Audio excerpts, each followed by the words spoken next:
Farxiga reduces the risk of kidney failure, which can lead to dialysis.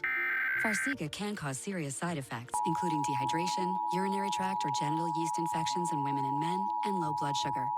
Ketoacidosis is a serious side effect that may lead to death. A rare, life-threatening bacterial infection in the skin of the perineum could occur. Stop taking Farxiga and call your doctor right away if you have symptoms of this bacterial infection, an allergic reaction, or ketoacidosis. To 2:40 p.m. Eastern Farxiga Time. can help you keep This is living only a life. test. Ask your doctor No for action is Farxiga for required by chronic the kidney public. disease. If you can't afford your medication, AstraZeneca may be able to help.